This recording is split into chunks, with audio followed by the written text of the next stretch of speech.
Buildings. My name is Jay Ganesh. The topic of buildings was found by Mr. Jack Titz. That's why the building is also called as building Titz. So let's start with what is called as a Lie group.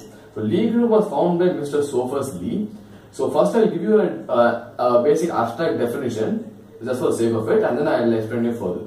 So the definition is as follows: a group that is also a differential manifold with the property that the group operations are compatible with the smooth structures. So this is the basic definition of Lie groups.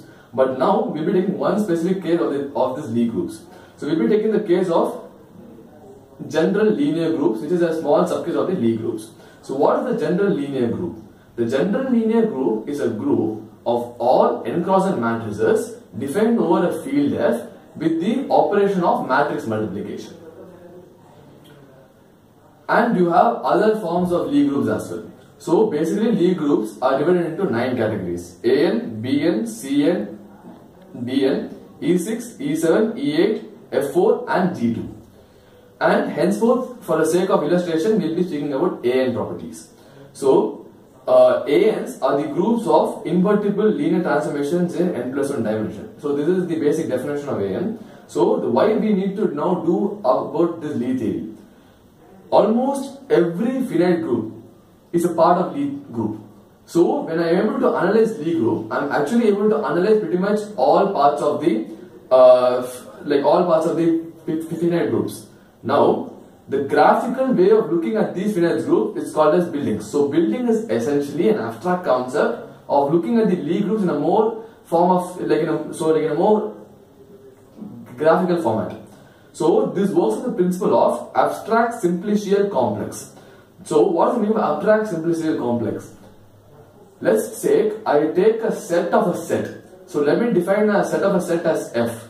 So let's take a set X which belongs to this set of a set F. So it is essentially X belongs to F. This property states that every subset of X should also belong to F. If such a property exists, then that group is called abstract simplicial complex group. Now I am going to say you what is a simplex. So basically I am going to now transform everything into graphs. So basically we started off with algebra and now we are getting into graphs because of buildings. So in graphs we have vertices and edges. So what exactly is a vertex? Every single point is called as a vertex, right? Every 2 points form something called as an edge. If I take every 3 points, they form something called as a face, right? If I take suppose 1 point, it has 0 dimensions. If I take an edge, it has 1 dimension. If I take a face, it has 2 dimensions, and so on. So let me take any k arbitrary points. To be generalized, these k arbitrary points will be a structure in the k-1 dimensional space. So I'll be calling this as my K complex. So the generalized version of K complex or the special case of K complex for just 1 complex, 2 complex, simplex for just 1 simplex, 2 simplex and 3 simplex are vertices, edges and faces respectively. So I have now defined what is called as K simplex. So it is essentially you take K points and these K points will be forming a structure in the K dimensional space, and these are called as K simplex. Now the maximum simplex can be with all the endpoints. So that will be an n-1 dimensional simplex. Now I am going to define you what is a space. So space is more abstract. The way spaces work is as follows. I have many simplexes now. So when I take 1 point at common, I get 1 simplex. 2 points, 2 simplex. 3 points, 3 simplex and so on. So if I take number of 1 simplex, that will be n choose 1. If I take number of k simplex, that will be n choose k. So I am going to now map all these k simplexes to exactly 1 single point, and this is called as a space. So a k simplex when mapped to a vertex in a graph, that is called as a k space. So essentially I have now vertices in my full graph, in my newly made graph, which consists of simplex in the previous graph. So every simplex is mapped to 1 single point. Now I'm going to define a simplex inside these spaces now. So now essentially every point here is a space, which means it is essentially mapped to a simplex in the previous graph, right? Now I want to take a simplex in this new graph. When I take a simplex in this new graph, I want to take such that every space of the simplex or every vertex of the simplex constituents is a space, right? Each space is inside the neighboring space. For example, let me take a single 1 space inside a 2 space inside a 4 space. So this forms a triangle with total of 3 simplex, right? Because if I take 3 points, I will form 3 simplex. Now I am able to bring in a simplex concept into the newly formed graph of spaces. So let's analyze what is the maximum number of points which can be found in the simplex. As discussed already, we have 1 space, 2 space, 3 space, so on up till n spaces. Sorry, up till n minus 1 spaces. So we have 1 simplex, 2 simplex, 3 simplex until n minus 1 simplex in this new graph also. So I define the maximum number of vertices in a simplex to be n minus 1, which is true because I want to take all the simplex vertices which is of each space separately, with the constraint that the 1 simplex is inside 2 simplex and 2 simplex is inside the upcoming 3 simplex and so on until the n minus 1 simplex. Such a format is called as a chamber. So before getting into chamber, we have an abstract notion of what is a building. So I told you it's a normal graphical representation of the Lie groups. But when I break down these buildings, I actually get apartments. So these are also abstract figures, but these are the building blocks of a building. So an apartment can have multiple chambers. So for example, let me take an apartment. So my apartment is my basic graph, and every chamber is the mapping you do from the simplex to the spaces, and in the spaces you find all the simplexes which will form your chamber. When you have n minus 1 points forming a simplex, that makes it your chamber. Now I'm going to consider A3. As I told you earlier, A3 is a special case of the Lie groups. So what exactly is A3? As I told you earlier, it is a group of invertible linear transformations in the 4 dimensions, right? An apartment is defined as the basis of the space in union with the subspace generated by the subset of the basis. To explain better, A3 will be having 4 dimensions. So these 4 dimensions will have 4 bases according to the basic property of vector spaces. So these 4 bases plus I can take subspace of these 4 bases, right? So they along with these 4 bases will be forming my overall apartment. So let me take A3. Let me now find out the full constituents of this apartment. Let me take 1 vertex at a time, which is 1 simplex, or let me take 1 space. Number of 1 spaces is 1 point taken at a time out of 4 points, which are my bases. So which is 4 choose 1. So I have 4 1 spaces. Now let me go to number of 2 spaces, which is taken 2 at a time. I have 4 points again. So take 2 at a time. They form my 2 spaces. So I have 4 choose 2, which is 6 2 spaces. Now let me go to 3 spaces. I have 4 choose 3, which is again 4 total of 3 spaces. So include all of these 3, I have 4 1 space, 6 2 space, and again 4 total of 3 space. Now, main purpose of building is to imagine this in some kind of graphical manner or in some kind of geometrical manner. If I take a normal tetrahedron, that satisfies all its properties, because a tetrahedron has 4 points because it has a base which is supposed to be triangular and with 1 vertex at the top. So this triangular base has 3 points and this 1 vertex forms 4 points. And there's an edge between every possible vertex. So there are 4 vertices, 4 choose 2, which is 6 edges. And there is 4 faces. There are 4 triangular faces, the base and these 3 faces. So this tetrahedron essentially satisfies all the properties which is discussed so far. Now, how many chambers does this tetrahedron have? So, as told you earlier, every space is mapped to a point in the new graph. So, how do I define this new point?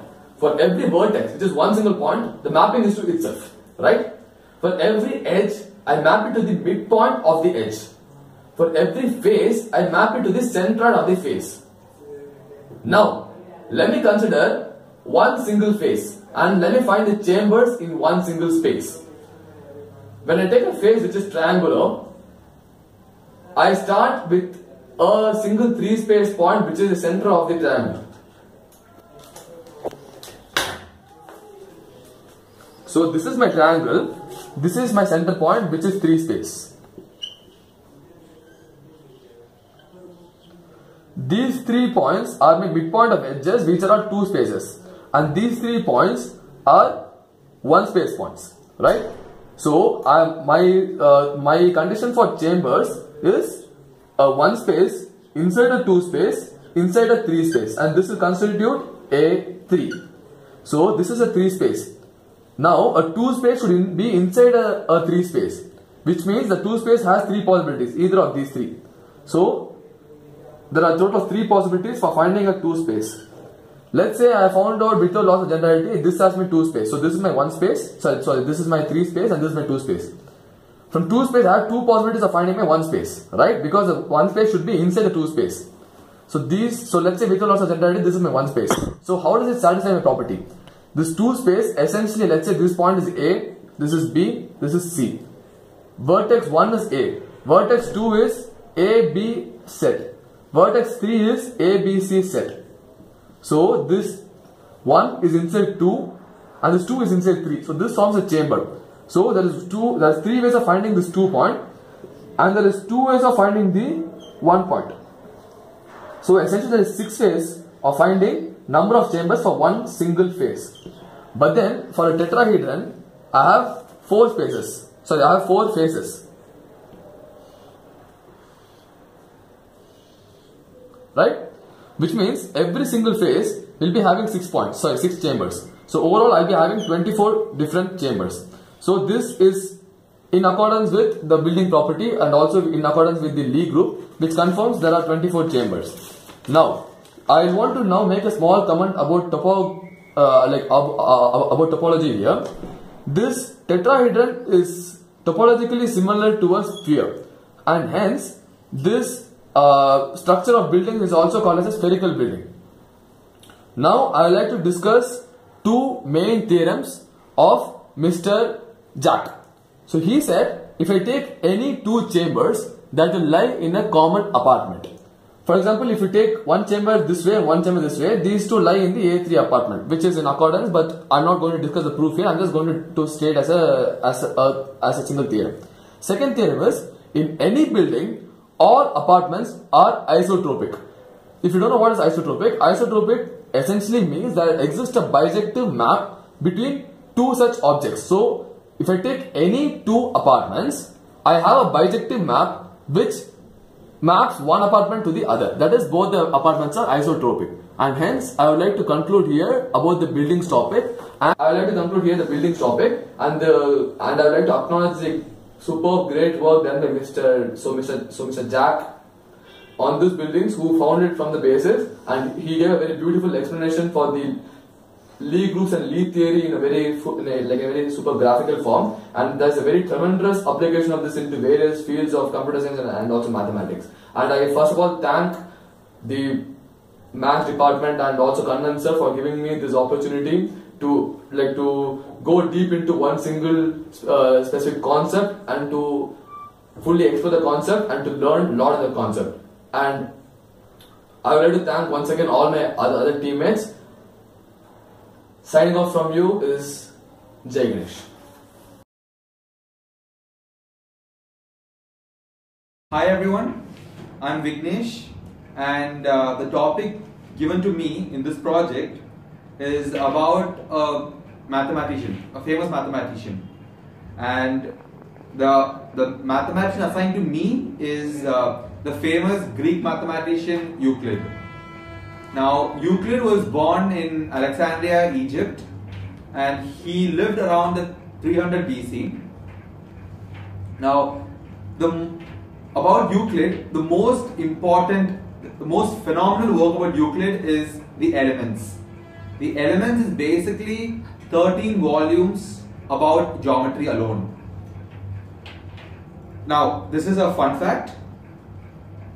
Elements have been used as a main textbook since the time of its publication till the early 20th century. And due to this, Euclid is rightly called the father of geometry. Basically, the entire Elements, all these 13 volumes, consists of proofs which are built using a basic set of 5 axioms and 5 postulates. Now, axioms are actually common notions, while postulates on the other hand are statements that have been validated. So, my topic for today is basically these 5 postulates of Euclid. And speaking more about elements are actually a compilation of not just Euclid's work, but also a compilation of the work of mathematicians who lived before Euclid, like Pythagoras, Hippocrates, Eudoxus, and so on. Now, among these 5 postulates mentioned in Elements, 4 are basically just straightforward statements. So, before starting my main topic, I would like to quickly go through these 4 main postulates. So, the first postulate states that a straight line segment can be drawn joining any 2 points. Very simple. Second postulate, any straight line segment can be extended infinitely in a straight line. Third postulate, given any straight line segment, a circle can be drawn having the segment as the radius and one endpoint as the center of that circle. All these are actually pretty basic points.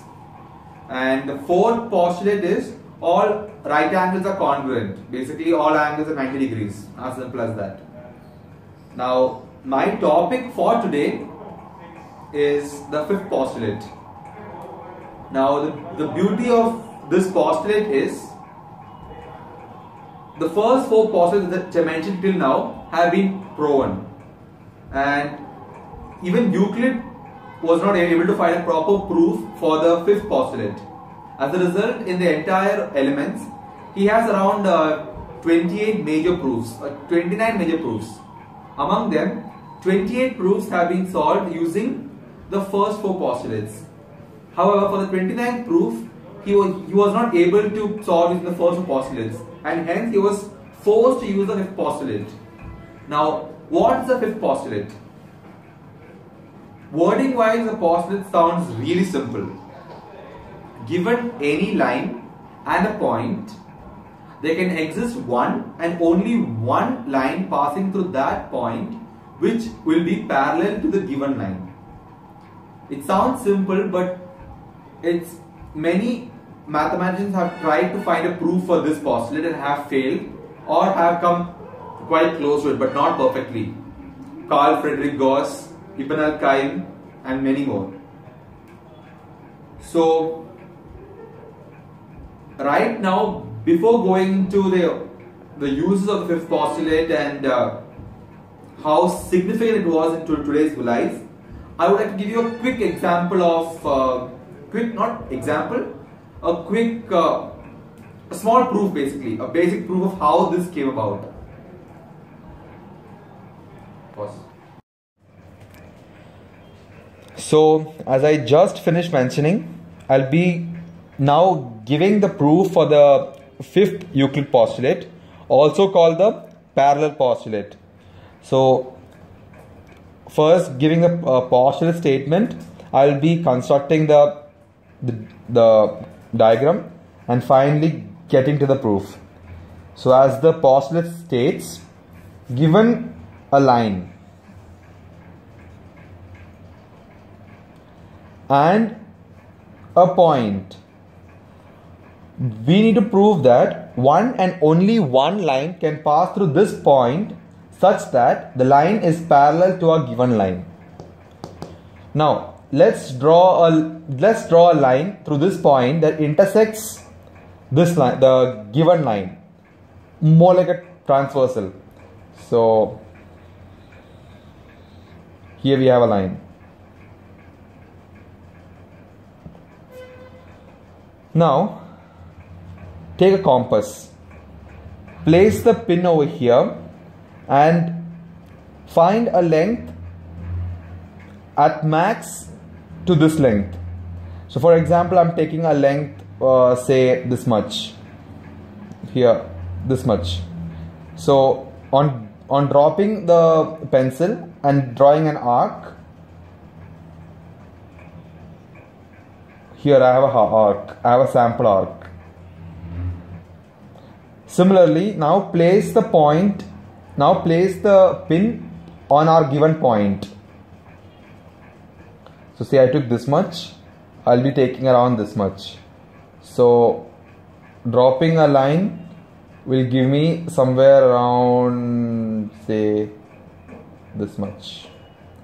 Now I had the pin over here all this while. Now I need to place the pencil at this point, the pin at this point, and then draw and then let the pencil drop. So it will be somewhere around here, and on letting it drop, it will come here. This is the given point of intersection. Similarly, on letting the same pencil drop in the other direction, here we have a construction like this with this point. Now drawing a line through, now as we saw in the Euclid's postulates, 2 points basically represent a line. So using that postulate, now we can get another line.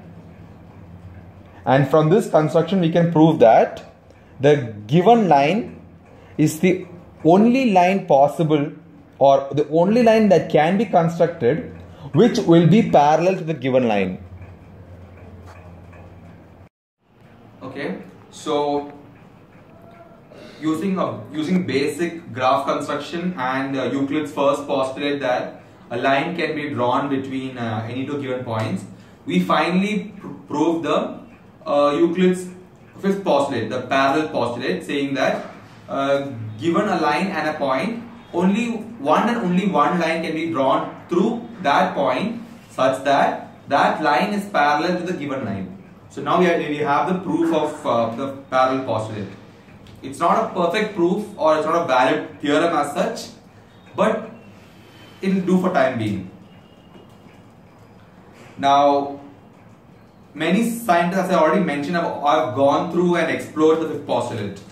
And in fact, many mathematicians have been fascinated with the idea of what would happen if the fifth postulate didn't exist. And they have further researched, after a lot of research, they finally build an alternate geometry altogether, such that every proof, every theorem was built without the help of the fifth postulate. And this new alternate geometry is called the non-Euclidean geometry.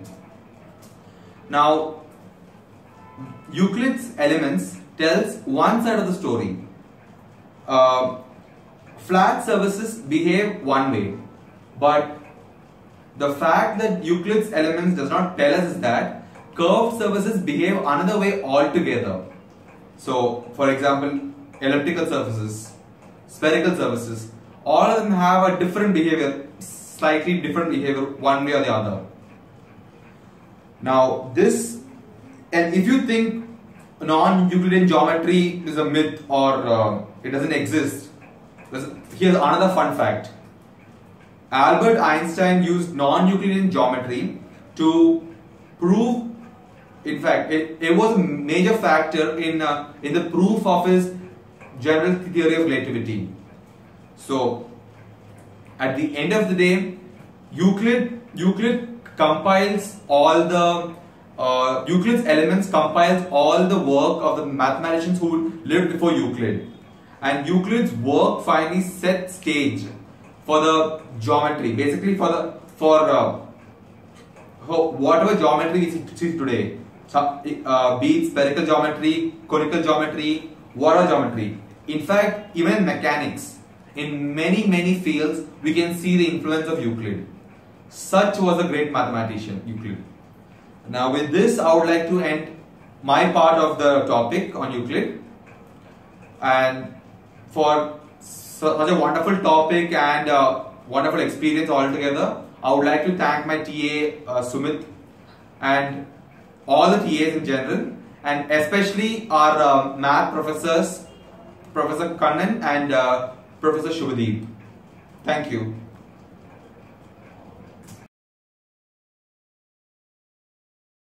Discuss the topic of Atiyah-Singer index theorem.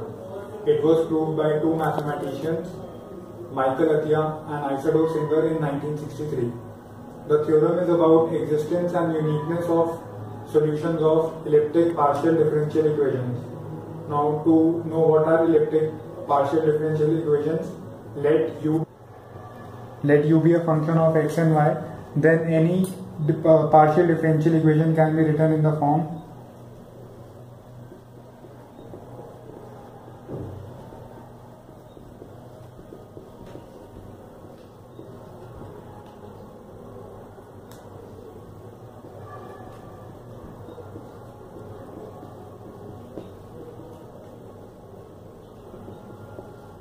where a, b, c, d, e, f are coefficients and u, x, y represents dou by dou y of dou u by dou x. Now this equation can be of three types: elliptic, parabolic or hyperbolic, and it is elliptic if and only if b square is less than ac. To get more feel of elliptic equations, consider two equations: dou f by dou x plus dou f by dou y is equal to 0, and dou f by dou x plus I times dou f by dou y is equal to 0, where I is iota equal to root of minus 1. Now if we replace the symbol dou by dou x with iota times alpha 1 and the symbol dou by dou y with the symbol iota times alpha 2, the equations look like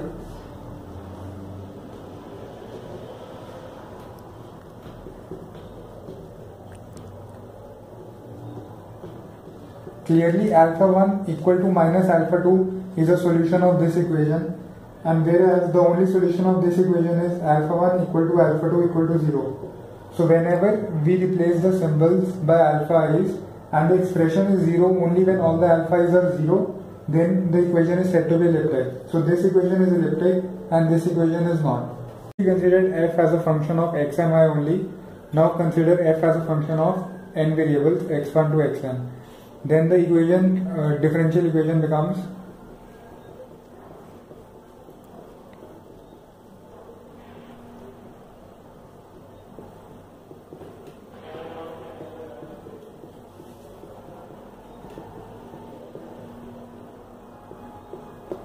where AI is a complex matrix valued function of x and B is also a complex matrix valued function of f. That is, it takes input as x and gives the output as a complex matrix. Now again replacing the dou by dou x symbols with the alpha iota alpha I, we get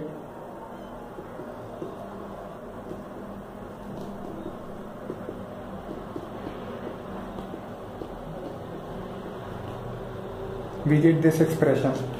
Now this is a complex matrix as each AI's are complex matrix. So this equation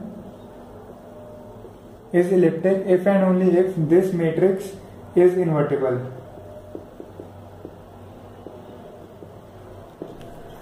Now we are ready to define a very important quantity known as Fredholm index.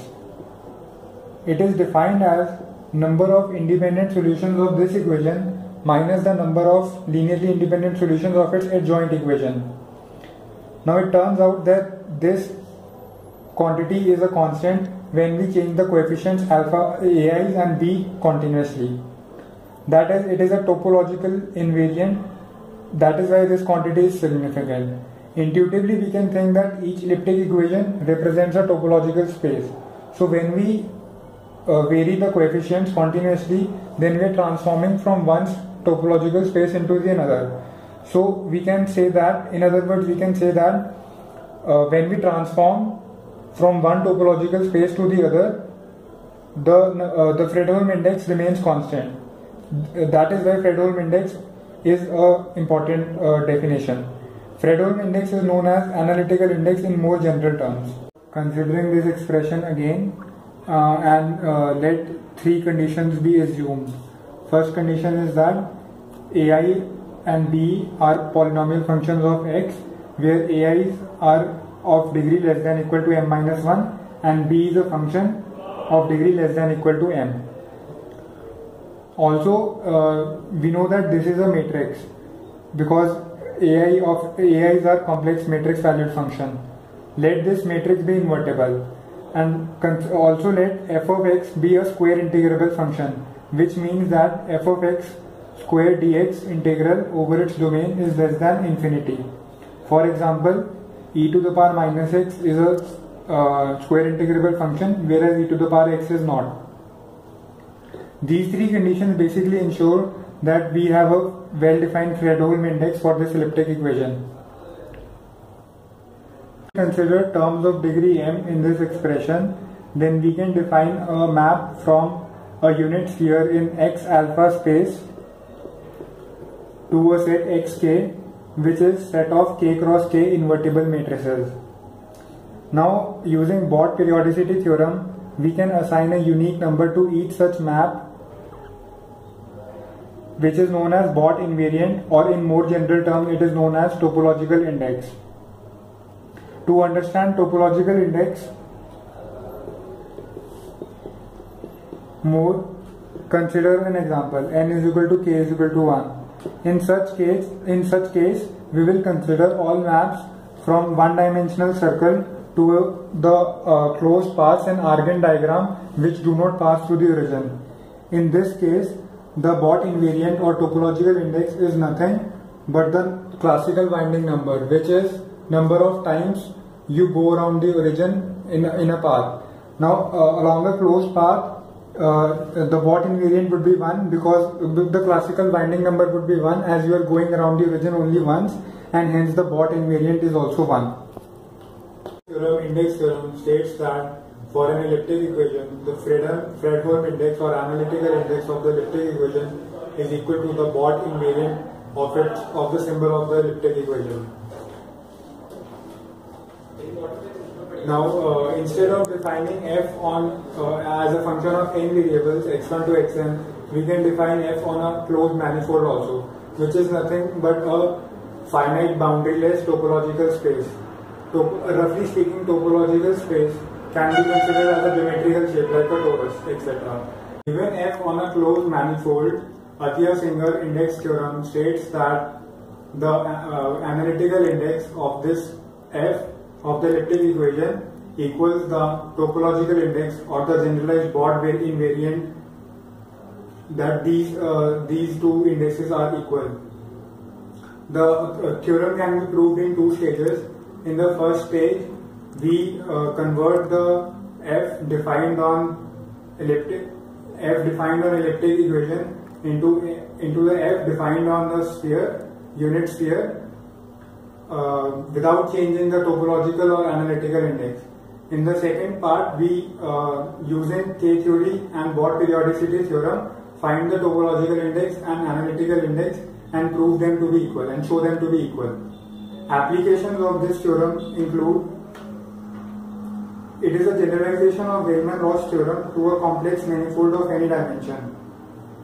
Index theorem can also be used to produce topological restrictions on the ways a manifold can curve.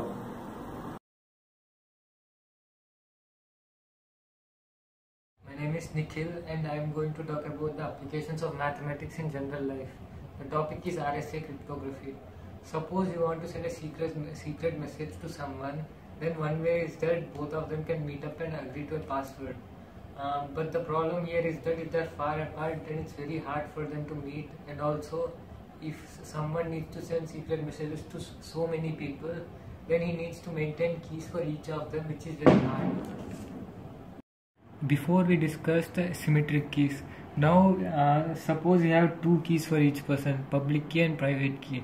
Public key is available for public key of a person is available for everyone to see. Now suppose if P2 wants to send a message to P1, then he will send the message.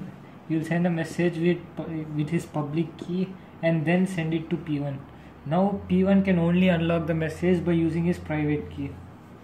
Now, this can be implemented if you have a function f such that f of message should give some random string, and then the inverse of the string should be very hard to compute, but there should be a special property which is only known to the person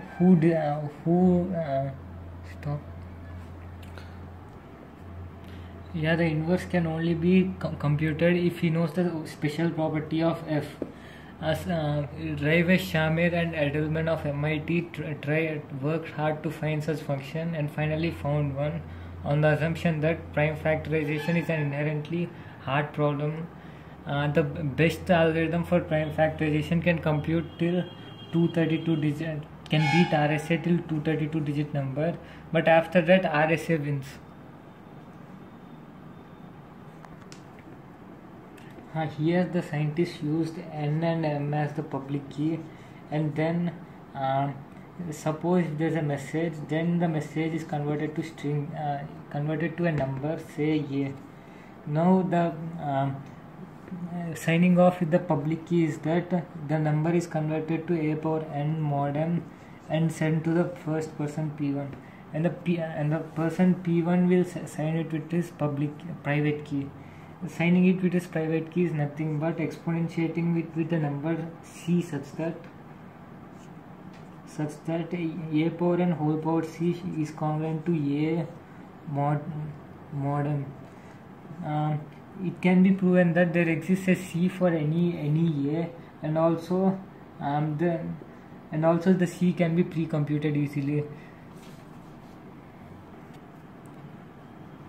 For proving that such a number c exists, we are going to use Euler's theorem.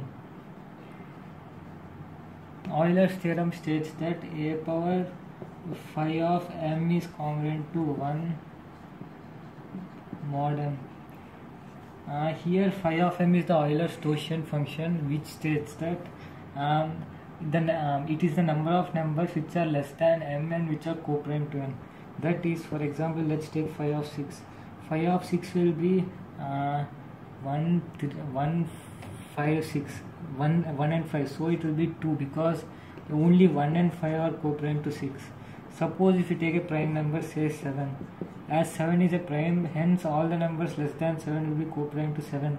So phi of 7 will be 6. So if you take any prime phi of p, then phi of p will be equals to p minus 1. And Euler's Gaussian function has one more property which states that phi of n is equals to phi of f1 into phi of f2, where f1 into f2 equals n.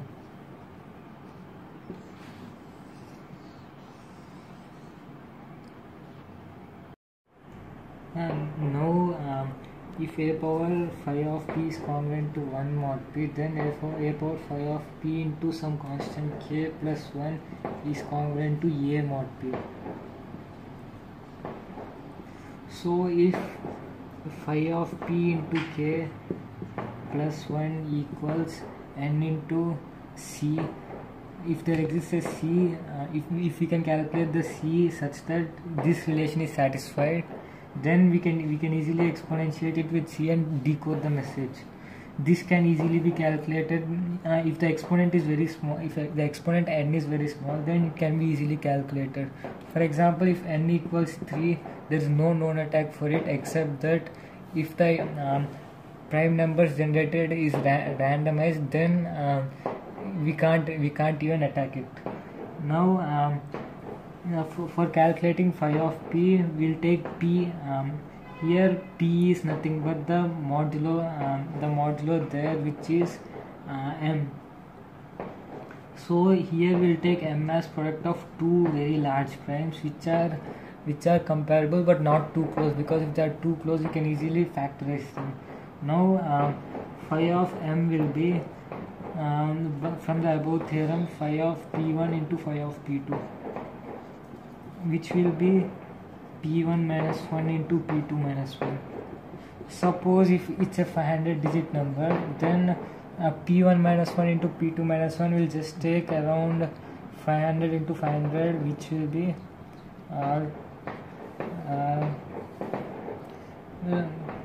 2,50,000 calculations.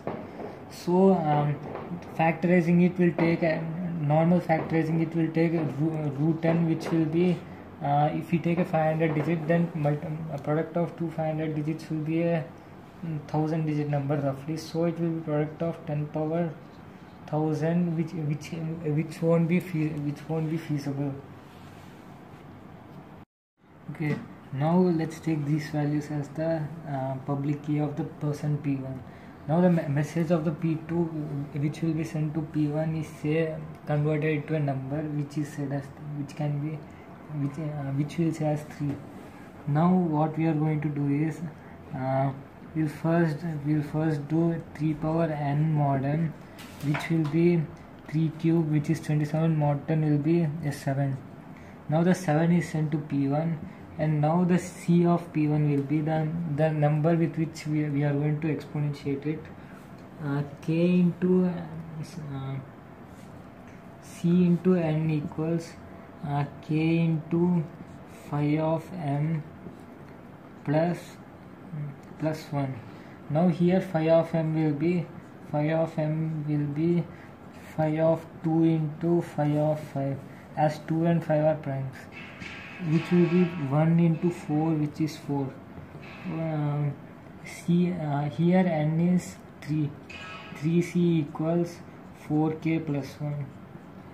Now here we can see that c equals 7 will definitely be the solution, as 21 equals 7 into 3 and 4k plus 1 can be 21.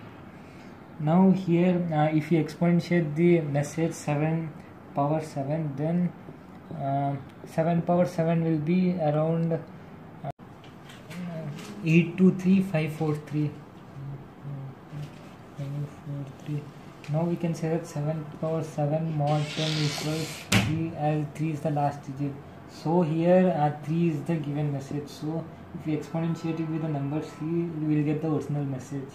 Here we used m as 10, but the problem with that is that 10 can be easily factorized. So we need to use very large numbers which are not product of two large primes, which can be determined by random, which can be got by randomized algorithms. And also we need to make sure that one prime should not be very small and both should be comparatively very large, like 200 digits and 120 digits and like that. RSA relies on the assumption that prime factorization is computationally hard problem. If a fast solution for prime factorization is arrived, then it's very easy to beat the RSA encryption, because we just need to factorize a number into two numbers P1 and P2. Then if we factorize the numbers, it's easy for us to calculate the Gaussian function, and then with that we can easily calculate the exponent or the private key of that person. With this, I would like to conclude the topic of RSA encryption. Thank you.